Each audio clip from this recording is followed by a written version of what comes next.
एक और उदाहरण देता हूं आपको।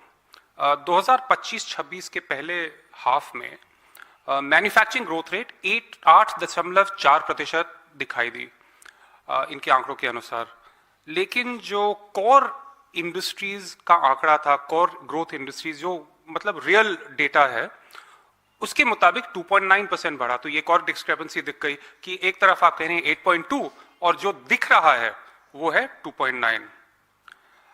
तो ये सच्चाई है, उनके दावे जो भी हों, हकीकत यही है। और इन विसंगतियों के कारण लोगों का भरोसा सरकारी आंकड़ों में टूट रहा है।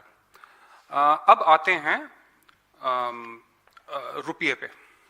आप सबको मालूम है कि किस तेजी से रुपया गिर रहा है और एशिया में सबसे खराब करेंसी अब रुपये बन चुका है। और ये डॉलर के बढ़ने के कारण, ये आपको याद है निर्मला सीतारमण जी ने कहा था कि रुपया गिर नहीं रहा है, डॉलर बढ़ रहा है। लेकिन अब डॉलर भी गिर रहा है और इसके बावजूद रुपया गिर रहा है, बाकी सारी करेंसीज बढ़ रही हैं। तो इसका क्या कारण है? एक है कि दो एफडीआई और पोर्टफोलियो फ्लोज दोनों बाहर जा रहे हैं। जो पहले इंडिया आते थे, अब नेट फ्लोज नेगेटिव हो चुके हैं। और इसका कारण क्या है? एक तो लोगों का भरोसा टूट चुका है सरकार के दावों पे। दूसरा है कि जो आपको पता है, आंकड़ा निकला है कि हर साल 4 से 5 हजार जो करोड़पति हैं, डॉलर मिलियनर्स हैं, वो देश छोड़ के अलग अलग जगह जा रहे हैं। वो जा रहे हैं दुबई, लंदन, सिंगापुर इत्यादि जा रहे हैं। काफी साल से ये हो रहा है। अब उनके साथ उनका पैसा भी निकल चुका है और जाने लग गया है। तो जो आउटवर्ड एफडीआई है वो बहुत बढ़ चुका है।